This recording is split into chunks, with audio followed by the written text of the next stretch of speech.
20वीं सदी की शुरुआत में दुनिया तेजी से बदल रही थी। साइंस, टेक्नोलॉजी और ट्रेड में तरक्की हो रही थी। लेकिन इसी तरक्की के पीछे इनसिक्योरिटी, लालच और पावर हासिल करने की चाह भी थी।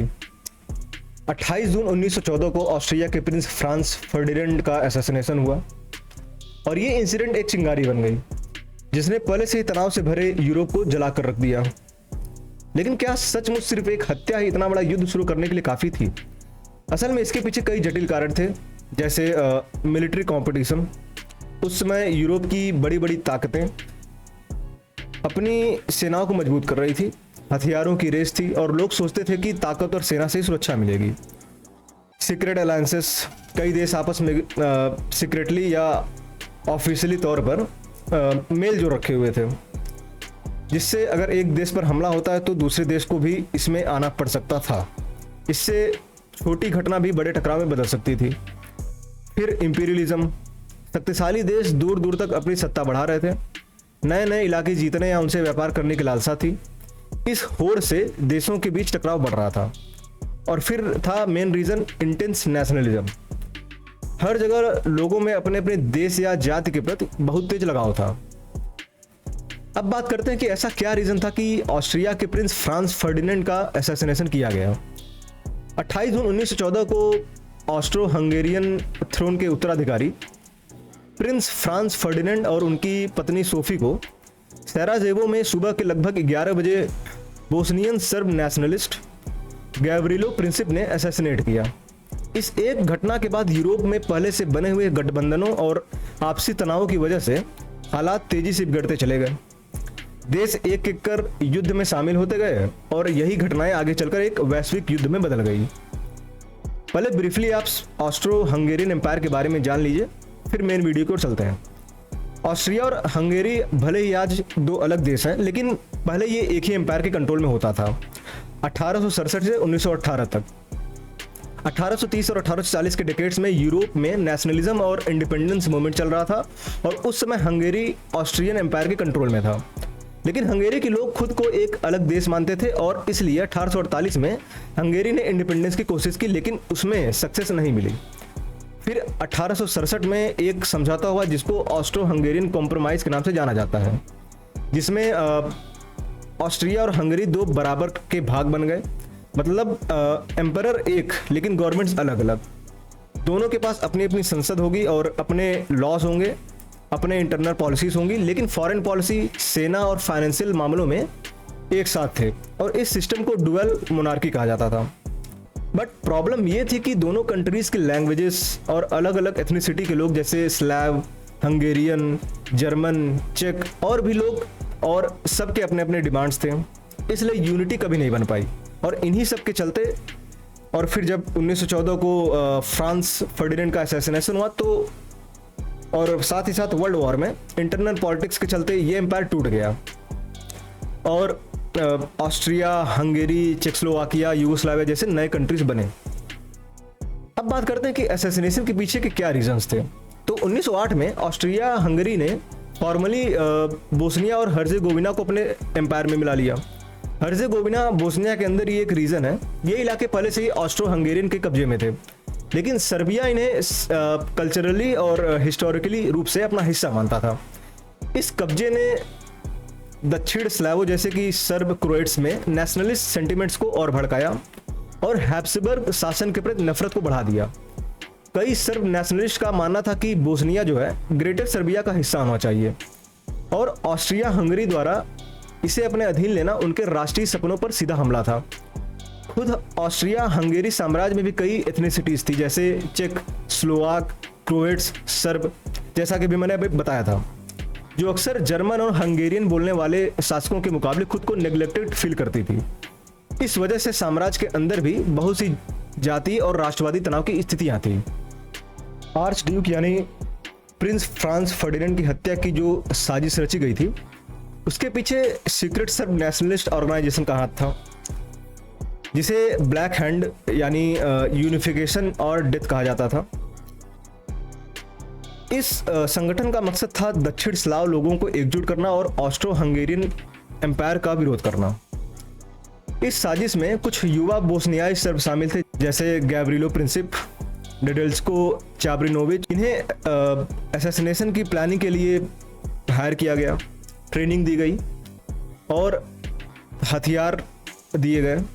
इन सब के पीछे बेलग्रेड के राष्ट्रवादी नेटवर्क से मदद मिली। बेलग्रेड जो है सर्बिया की राजधानी है, जिन्होंने उन्हें रिसोर्सेज और प्लानिंग प्रोवाइड कराई। हालांकि सर्बिया की सरकार इस साजिश में कितनी गहराई से शामिल थी, इस पर इतिहासकारों में आज भी बहस जारी है। जैसे ही आर्चड्यूक की हत्या की खबर फैली, सराजेवो और ऑस्ट्रिया हंगेरी की कई हिस्सों में सर्बों के खिलाफ दंगे भड़क उठे। स्थानीय प्रशासन, राष्ट्रवादी समूहों और कुछ आम लोगों ने मिलकर सर्बों की दुकानों, संपत्तियों और संस्थानों पर हमला किया। इससे भारी हिंसा हुई, कई सर्बों को गिरफ्तार किया गया और उनकी प्रॉपर्टी तबाह कर दी गई। ये घटनाएं यह दिखाती हैं कि उस समय इस पूरे क्षेत्र में एथनिक डिवीजन कितनी गहराई तक मौजूद था, और ये बाद में होने वाले वर्ल्ड वॉर में पूरे ऑस्ट्रो हंगेरियन साम्राज्य में एथनिक कोलैप्स के टूटने का एक संकेत थी। फिर 23 जुलाई 1914 को ऑस्ट्रिया हंगेरी ने जर्मनी के समर्थन से सर्बिया को एक बहुत ही सख्त अल्टीमेटम भेजा। इसमें कई सख्त शर्तें थी, जिनमें से एक थी कि ऑस्ट्रो हंगेरियन अधिकारी खुद सर्बिया की जमीन पर जाकर जांच में हिस्सा लें। सर्बिया ने ज़्यादातर मांगे मान ली थी, लेकिन उन शर्तों को ठुकरा दिया जो उसकी सोवरेनिटी और जुडिशियल इंडिपेंडेंस को खत्म करने वाली थी। ऑस्ट्रिया हंगेरी ने इस पार्शियल रिजेक्शन का बहाना बनाकर ठीक हत्या के एक महीने बाद 28 जुलाई 1914 को सर्बिया पर युद्ध घोषित कर दिया। इस असैसिनेशन को युद्ध शुरू करने का बहाना बनाना दिखता है कि ऑस्ट्रिया हंगेरी का असली मकसद सिर्फ बदला लेना ही नहीं था, बल्कि सर्ब नेशनलिज्म को कुचलना और बाल्कन क्षेत्र में प्रभाव बनाए रखना भी था, जहां पहले से ही बड़ी ताकतों के बीच दबदबे की होड़ चल रही थी। जैसे ही ऑस्ट्रो हंगेरियन एम्पायर ने सर्बिया पे वॉर डिक्लेयर किया, वैसे ही कई यूरोपियन कंट्रीज की जो अलायंस सिस्टम थी वो एक्टिव हो गई। यानी अब रसिया अपनी फोर्सेस को तैयार करने लगी, क्योंकि रूस सांस्कृतिक और राजनीतिक रूप से सर्बिया का समर्थक था। इसके जवाब में जर्मनी ने 1 अगस्त 1914 को रूस पर युद्ध की घोषणा कर दी, और फिर 3 अगस्त को फ्रांस पर भी। जर्मन सेनाएं बेल्जियम के रास्ते फ्रांस पर हमला करने लगी, जो कि एक न्यूट्रल देश था। इसके चलते ब्रिटेन ने 4 अगस्त को जर्मनी के खिलाफ युद्ध की घोषणा कर दी, क्योंकि वह बेल्जियम की न्यूट्रलिटी की रक्षा करना चाहता था। विद इन डेज एक लोकल कॉन्फ्लिक्ट ने पूरे यूरोप में वॉर छेड़ दी। जब जर्मनी ने फ्रांस पर अटैक किया तो उसने काफ़ी प्लानिंग के साथ किया ताकि वॉर को जल्दी ख़त्म कर दिया जाए। इसके लिए जर्मनी ने एक योजना बनाई जिसका नाम था श्लीफेन योजना। इस प्लान का पर्पस था कि जर्मनी सेना ईस्ट की ओर से फ्रांस को घेर कर पेरिस पर तेजी से हमला कर सके, ताकि वेस्टर्न मोर्चे पर युद्ध को जल्दी निपटाया जा सके, और फिर जर्मनी अपनी पूरी ताकत रूस की ओर मोड़ सके, जो कि एक बड़ा खतरा था।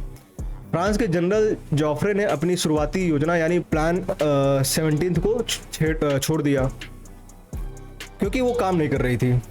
इसके बाद उन्होंने रिस्ट्रेंट मैनर में यानी संयमित तरीके से पीछे हटते हुए मोर्चा संभालने और फिर फ्रांस ब्रिटेन की अलाइड फोर्सेस ने मिलकर जवाबी हमला करने की रणनीति बनाई।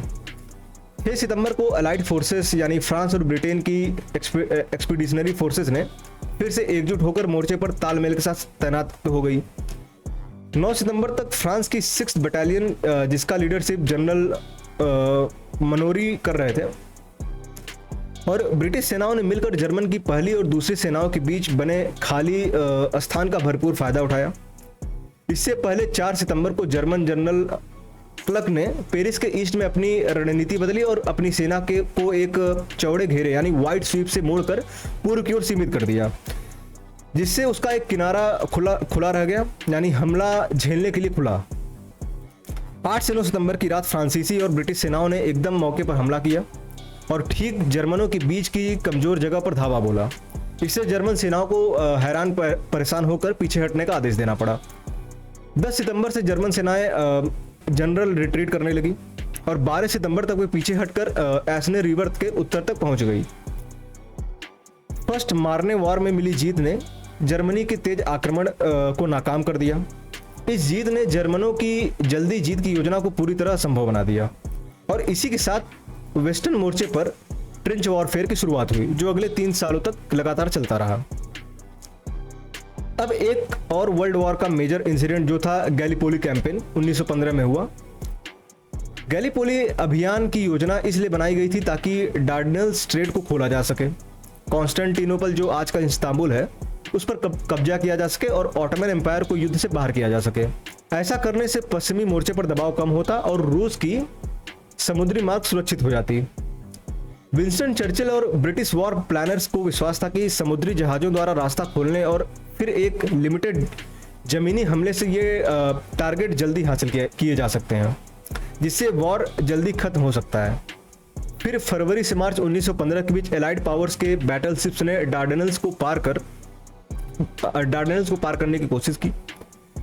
इसके लिए उन्होंने भारी नौसैनिक गोलीबारी और समुद्री बारूदी सुरंगों को हटाने के अभियान चलाए। लेकिन जब एलाइड पावर्स को यह समझ आ गया कि सिर्फ नेवल अटैक से कुछ नहीं होने वाला, तब जाकर कमांडरों ने लैंड इन्वेजन करने का फैसला किया, ताकि समुद्र के किनारे जितने भी किले हैं उन सब कब्जे में लेकर तबाह किया जा सके। जनरल सर इयान हैमिल्टन के लीडरशिप में एलाइड एक्सपीडिशनरी फोर्सेस में कई अलग अलग सेनाएं शामिल थी।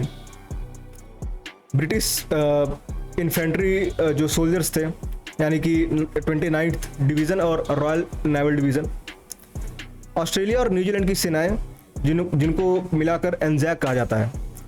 फिर इधर आपके फ्रांसीसी सैनिक थे जिन्हें ओरिएंटल एक्सपीडिशनरी कॉर्प्स कहा गया, भारतीय ब्रिगेड थे, और बाद में अधिक ब्रिटिश और डोमिनियन सैनिकों को भी जोड़ा गया। इनके सामने थी ऑटोमन एम्पायर की 5th आर्मी, जिसे जर्मन जनरलों के नेतृत्व में संगठित किया गया था, जैसे कि जनरल ऑटो लिमन वॉन सैंडर्स जो सैन्य सलाहकार थे।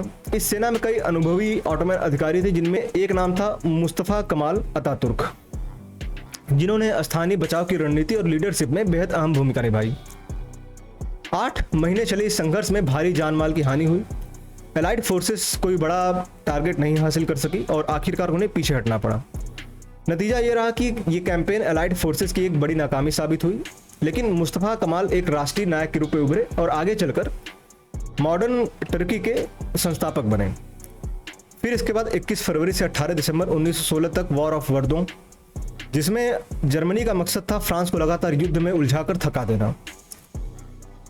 रणनीति थी कि फ्रांसीसी सैनिक बहुत बड़ी संख्या में मारे जाएं।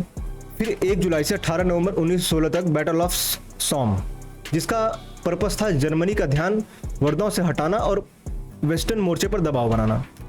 फिर 1917 की शुरुआत में जर्मनी ने ऐलान किया कि अब वह समुद्र में आने जाने वाले हर जहाज को डुबो देगा, चाहे वो किसी भी देश का हो। इसका मकसद था ब्रिटेन तक पहुंचने वाले जरूरी चीज़ों की सप्लाई काट देना।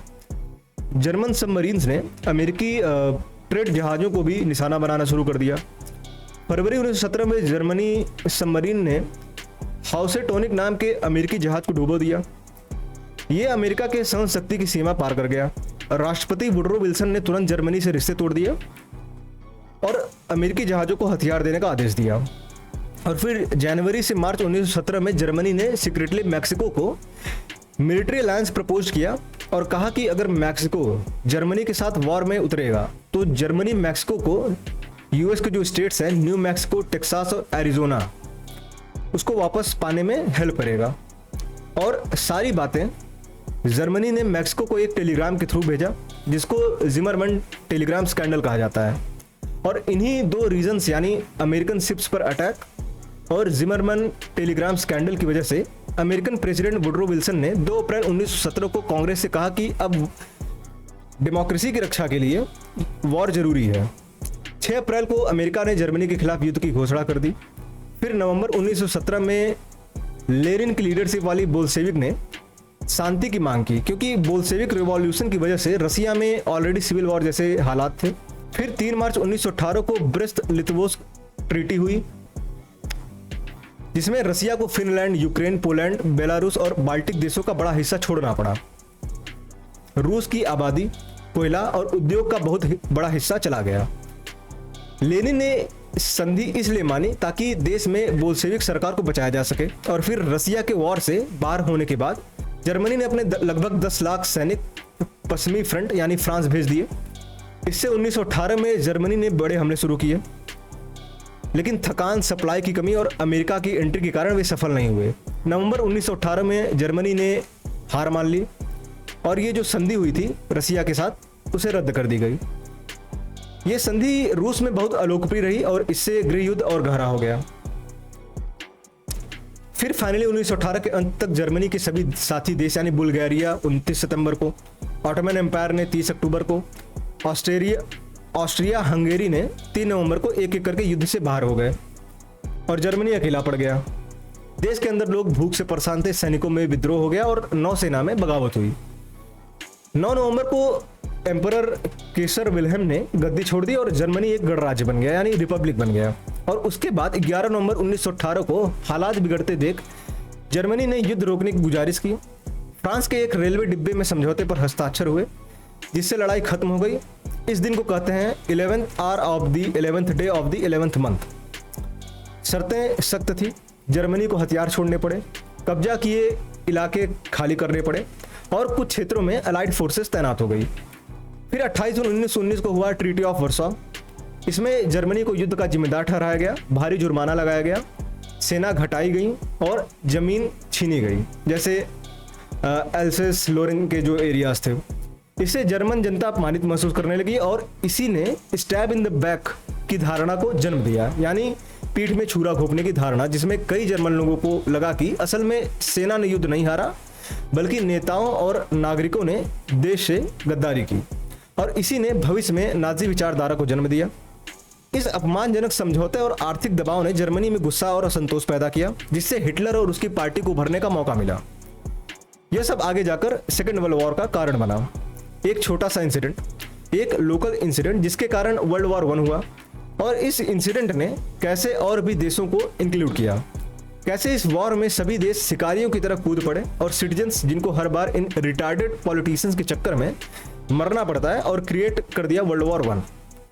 और आज के टाइम में भी यही हो रहा है। पॉलिटिशियंस अपने अपने इंटरेस्ट के लिए एक दूसरे देश के साथ कैसे फिर से एक वॉर क्रिएट किए जाए, इस पर काफ़ी तेजी से वो ट्राई करते हैं और इन सब में हमेशा से मरता है आम आदमी।